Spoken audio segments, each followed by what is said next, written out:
Hey guys, welcome back to a new video. Today's video is a bit of a different video.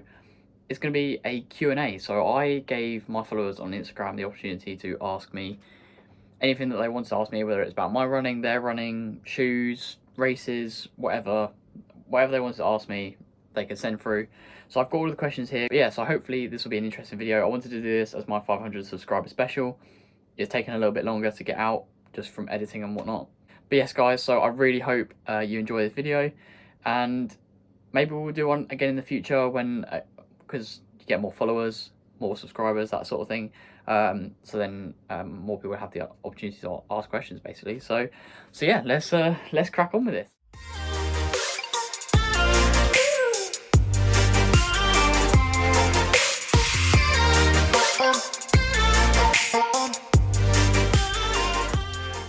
So some of these questions are actually really hard to answer. I've read over some of them, and they really make you think about where you've kind of come from in your running. So the first question is from a guy called Ben Aish. Sorry if I mispronounced that. And he's put, the biggest learning curve for you, what would it be? This is a tricky one. I would probably have to say pacing. Pacing is the one thing that I got so wrong in the past, and as soon as you get your pacing right, that's it. You just to the moon. That's it. Your speed just goes so much better.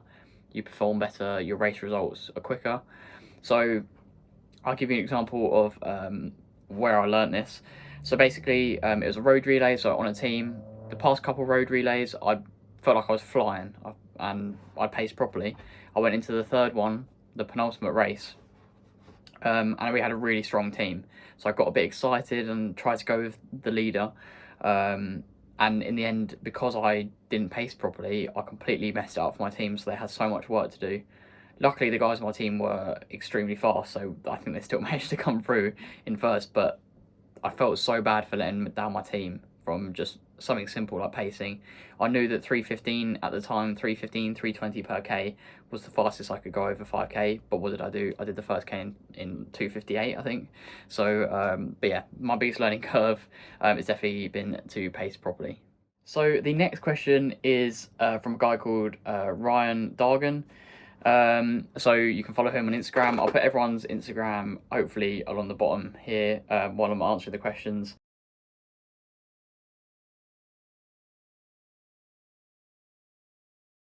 So yeah, so Brian has asked, what inspires you and when did the hunger for success start? Thanks for seeing that I've got some hunger for success. If I'm 100% honest, I have not been hungry for success until really recently. Up until about January, running was just a hobby and I never really had the hunger. I wanted to improve, everyone wants to improve, you always want to be better, right? But the hunger and the real striving for success only started in probably January, February time. That's when I sorted out my nutrition, my S&C, stretching, warming up properly, cooling down properly, and all of that shebang. But yeah, so my hunger really didn't start until really recently. I'd run before that, but I feel like I'm really honed in on what I want to achieve. And yeah, so that's when my hunger started. But yeah. So the next question from Little Runner is their Instagram username, and she's asked, how many sessions a week do you do? So I typically do 8 runs a week, 7 to 8 runs a week, but in terms of hard sessions, 3. So Monday easy run, 2 easy runs. I do a double day on Monday. Tuesday is a session. Wednesday is another easy run. Thursday is normally like a tempo session, so a bit higher volume, but the intensity is a little bit lower. Friday rest day, Saturday session, sometimes a second run on a Saturday afternoon, and then long run Sunday. So that's what I do during the week. But yeah. The next question is from a guy called Harrison, and he's asked, do you recommend Nike Air Zoom Pegasus 38s? So the Pegasus 38s, I think, are one of the most controversial shoes in running. You get some people that absolutely love them, some people that absolutely hate them. If I'm honest, I personally don't like them. I've loved the 34s. 34s were probably my favourite shoe for ages. Pegasus 34s. 35's got a little bit worse. 36's got a little bit worse. 37's got even worse. And then 38s, I really don't like them at all. I don't know if that's because I've tried other things or just because they just don't really suit my running style, my feet. But But yeah, as all round kind of comfy walking round shoes, they're comfortable, but they're typically the shoe that I wear to like cross country races. A pair of trainers that I do not mind if they get ruined. I'm not going to run in them. I could do a warm up in them if I had to, but that's it really. The next question is from a guy called Tobin. I hope I pronounced that right. And he's asked, what is your favourite all-round running shoe? So if I'm honest, it's going to have to be the Nike Invincibles. So I only got my first pair of those earlier this year. I think they only came out this year, but yeah. And I'm now on my second pair, and I just love them. They're so soft. I use it for all my easy runs, my long runs, warming up, cooling down. Sometimes, yeah, I absolutely love that shoe. Some people have had problems with the durability. I haven't had any problems personally. I did have some of the rubber falling off on the outside. But I mean, I do 65, 70 miles a week, so trying to keep up with how many miles I've done in these shoes is pretty tricky. So they're probably just at the end of their life, really. But yeah, Nike Air Zoom Invincible, Zoom X, or whatever it's called, the Invincibles. This question is from a guy called Tommy, and he's asked, what has provoked the biggest breakthrough in your training? So I think I've mentioned this a little bit already in this video, but the main thing for me is the small 1% things, your S&C, your stretching. And I tell you what as well, this stuff right here. As a runner, you don't realise how much water you lose from sweating, but also through just your breathing. You lose so much water through your out breath. So yeah, I'll probably say water, to be fair. It's really bad, I used to just never drink water. The only things I would drink are like sugary drinks, fizzy drinks, Lucozade, Coke, all of that. And now this year, I only drink water, that's all I drink. But no, if you can get yourself to drink at least 2 litres of water a day, don't go crazy, don't be drinking 4 litres, because then you're going to get water poisoning or whatever it's called. But yeah, so hydration is definitely key, but also the other 1% things like S&C and stretching, they're super important. The next question is from a guy called Jack Small, obviously a friend of mine, so I appreciate the support. But yes, and he's asked, what is the biggest tip you would give for someone starting running and why? So I would probably say the best thing I could tell a runner that was aiming to start tomorrow is listen to your body. So I see a lot of people that they have to stick to their timetables and not deviate at all. That's definitely what I used to do, and it's definitely something I'm still working on to a degree. But listening to your body, if you need a day off, have a day off. You're not going to lose any fitness in one day. If you need 2-3 days off, listen to your body. It's absolutely fine. But also, say for example, you get into a session and you just don't feel quite right. You don't have to do the whole session. You can do part of the session. You can stop right there, just do an easy run. If your body's just feeling a little bit tired, maybe you've had work all day, didn't sleep that great. These things all play a part in your training. So yeah, 100% listen to your body. The next question is, who is the best runner you personally know and maybe met once? Oh, this is a tricky one. Jack Small. No, I'm joking. No, he asked the question. I would probably say Andy Vernon. I met him at the London Marathon, which is pretty cool. When I went to watch my dad, wasn't 100% sure it was him, but I just went out and said, "Are you Andy Vernon?" And he said, "Yeah." So that was pretty cool. Didn't really get to speak to him much because I think he was in a bit of a rush, and probably I was a bit of fanboying a little bit. Other than that, it's probably I really don't want to say this because his head's already big enough as it is. But Matt Stonia, he's just ran for GB at the Eurocross Champs. Obviously met him in person because he lives around here and he's a mate of mine. But yeah, he's an insane runner. Absolutely breezes at the ridiculously fast paces. So yeah. The next question is actually a really interesting one. It's if you could meet one. He's put a goat emoji. If you could meet one goat for pasta dinner, who would it be and why? So the goat means greatest of all time. If you don't know, it's like an abbreviation or whatever. And it's a really cliche answer, but it's going to have to be Jakob Ingebrigtsen. I would just love to meet him in person. He strikes me as quite an interesting guy. I think he would, if I'm honest, I think he would probably be quite an arrogant person, like in person. But yeah, I would love to meet him and have pasta dinner. And if he was unavailable, then obviously be the actual GOAT, greatest of all time, Eliud Kipchoge. He's just a brilliant runner. But yeah, it would be Jakob Ingebrigtsen for me. The next question, guys, from a guy called Matt. He's put, what times were you running as a 16-year-old? So, as a 16-year-old, All of my PBs are available on the Power of 10 website, so if you just search Cole Gibbons, they'll come up. Nothing to hide there. Check out my PBs. I think at 16, I was probably 4:16 was my 1500 meter PB. I think my 5K was maybe 16:30. Maybe like a 17. I'm not 100% sure. 10K was really poor. I think it was like 36:30. Well, poor for me anyway. What are the 800? I think I did 2:04. But yeah, they're the main. I didn't really do anything further than that at the age of 16. But yeah, nothing super impressive. I'm still only getting to grips with the faster running now. So the next thing, the next question from a guy called L is S&C. How important is it? I've managed to get so far without, but do I need to take the next step? I cannot kind of make it clear enough that S&C is so important. Even if it doesn't help you get any quicker, one of the main reasons you should be doing S&C is from a injury prevention sort of perspective. So I count S&C as part of my prehab, so preventing the rehab. So yeah, because if you get injured, then you have to go through like the rehab of the injury. So yeah, so S&C, doing things like single leg exercises to increase that strength, that mobility, that stability. It helps to really strengthen up the tendons and the muscles. So yeah, I couldn't recommend it enough. And if you do live in the local area, just pop me a message and I can hook you up with the people that help me with my S&C. So I've got my own S&C coach, and they're really good. So yeah, so S&C, super important in my opinion. The next question from a guy called Matt is, how many Colin the Caterpillars have you eaten in your lifetime? Oh, that's a tricky one. So basically, if you don't know, the rule in my house, for me anyway, is if you run a PB, then you can have Colin the Caterpillar cake, because everyone knows that Colin the Caterpillar cake is top notch.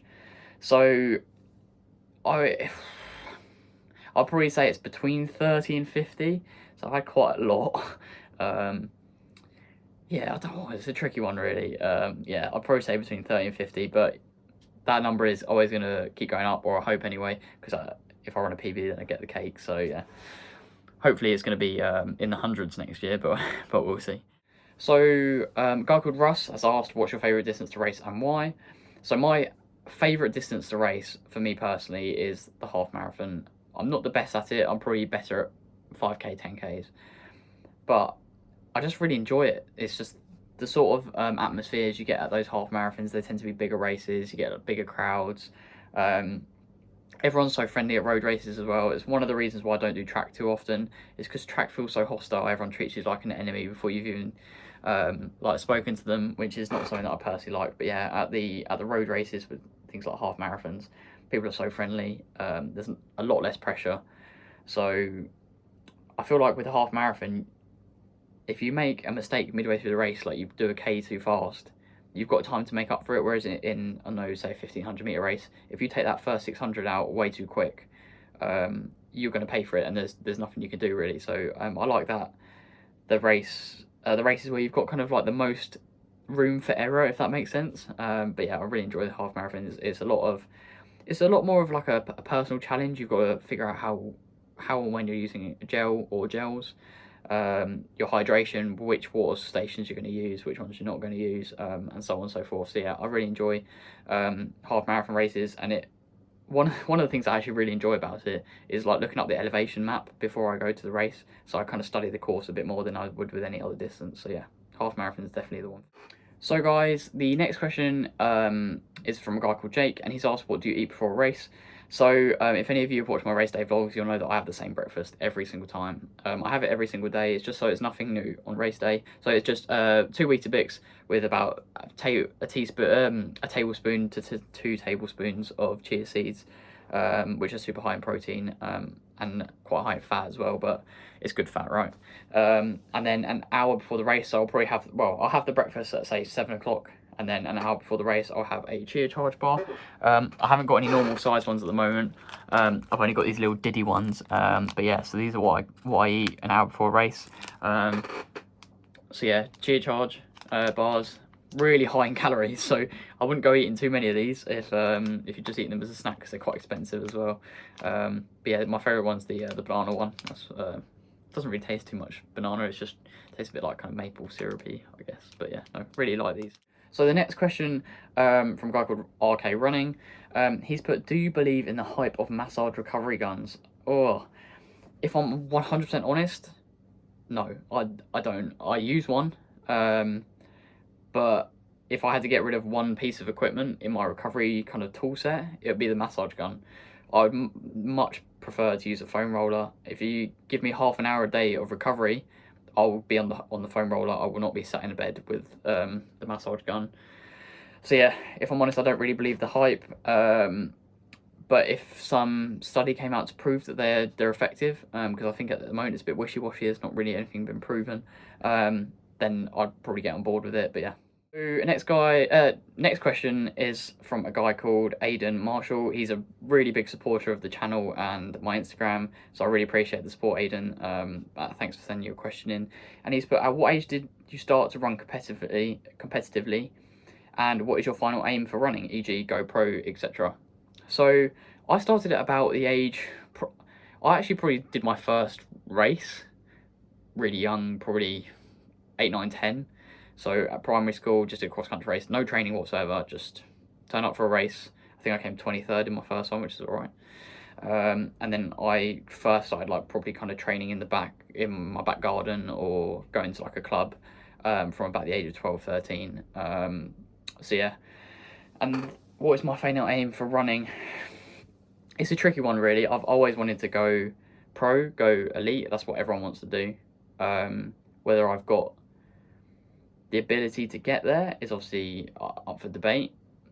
In my heart of hearts, I would love to make Team GB for the marathon. I think that's the route I'm sort of going. I'm not going to delve into the marathon a bit yet. So kind of a bit like the Jake Smith trajectory. Is obviously a much faster runner. But yeah, so I'm not going to really go anything past half marathon until probably the age of 24, 25. And then I'll start focusing on the marathon. And then maybe end up like a Chris Thompson, get to the age of 40 and you've made Team GB, because obviously you went to Tokyo for the marathon. So that'd be really cool. And yeah, I'd absolutely love to put on a Team GB vest. I think that would just be insane. The next guy, Shane, has asked, what is your fave running book? So I recently just got this book. It's called The Science of Running, by a guy called Chris Napier. He's got a PhD. I don't know what the PhD is in. It's probably like running mechanics or something. So yeah, my sister got me that book for Christmas, and it's honestly the best running book I've ever read. If you are a little bit unsure about the little things in running, it's like, what is a tempo day? What S&C exercises should I be doing? What stretches should I be doing? That book's got it all. So I would consider myself a fairly seasoned runner. I generally know what I'm doing. But reading through that book, I've realised how many kind of tiny gaps and stuff that I've got in my knowledge. I just didn't have it. But yeah, so I'm typically not the sort of person who likes to read. I've read things like Born to Run, Running with the Kenyans. It's just not really my sort of cup of tea. Just sitting down like quite passively. I'm much more of like an action guy. I want to get out and do stuff. Video games, card games, things like that. Whereas just sitting passively and reading is not really my sort of thing. But yeah, I've really thoroughly enjoyed that book. I got it for Christmas. And all of the pages have got like a lot of information on. I'll try and show you. Lots of pictures and stuff, and I'm already on page 46, which for me is pretty impressive. So yeah, it says on the title, analyze your technique, prevent injury, and revolutionize your training. And that's certainly what I'm trying to do. So yeah, if I had to recommend one book, it would be that one. The next question from a guy called Reese, and he has asked, how do you balance your work, education, and training and life in general? This is quite a tricky one, to be fair. It's definitely something that I struggle with. So my work is, I'm self-employed. I run my own business. I'm a sports massage therapist, so I give people, like customers, sports massage. Education, I'm studying a master's degree in osteopathy, which is a pretty full-on degree as degrees go. Not to, you've got it so hard sort of thing, but for example, like my sister's doing a psychology degree, and that's a 30-week course, and mine's a 38-week course, and I'm in a lot more on campus than she is. And training is, now that I'm getting to that core of kind of 65, 70 miles a week, it definitely takes up a lot more time. Like my long run now is 2 hours long every Sunday. Training could take a couple hours with warm up, cool down, stretching, and everything. So it is definitely hard. The best thing I could give with tips to help balance your running is be flexible. It's definitely something that I'm not good at, and it's one of my things going into 2022 that I really want to work on. Is I've always been a bit stressed if I don't do my run at a certain time. So say for example, I want to do my recovery runs at 9 a.m. But I've started doing some of my recovery runs, say, in between lectures at uni, which means that as soon as I get home, I can chill, I can spend time with my family, I can get on with some uni work or whatever. So yeah, just try and be flexible. It's really hard. And also, if you miss a run, don't beat yourself up about it. It literally doesn't matter.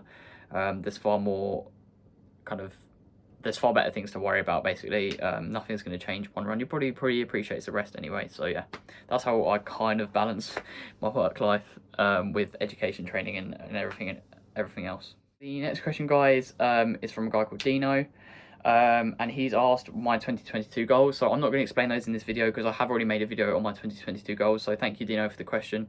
But if you're watching this, go check out the 2022 goal video, because I'll go through everything in detail there, basically.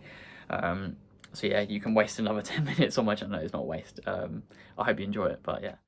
So my final question that I've chosen to talk about on this video is what is your favourite run of the week and why? So it's a bit of a weird one, but my favourite run of the week is my long run. Back in the day, I used to be more of like 800, 1500 meter run. I used to like sessions like 10 times 200 because they were short, they were over quick, didn't require that much effort in comparison to something like 5 times a mile.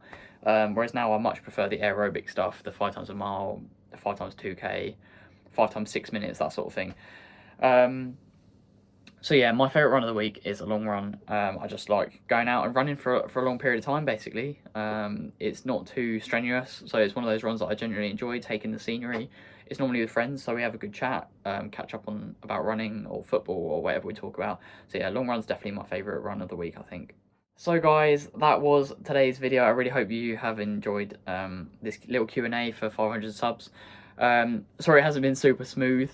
It's definitely something that I'm working on. I've only got the pictures, like the questions, on my laptop here. So yeah, but I really hope you've enjoyed today's video, guys. And obviously, if you do have any questions for me that I missed out from today's video, just drop them down in the comments. I'll happily reply to each and every one of your comments. So yes, guys, I hope you've enjoyed today's video. Please like, subscribe. It's free for you, and it means a lot to me. So I shall catch you in the next one. Oh, also, check out the new hat. I've joined Team Varga with Ben is running. Yeah, family member got me this hat for Christmas. So I haven't actually ran it yet, but it's, as a hat goes, it's super comfortable.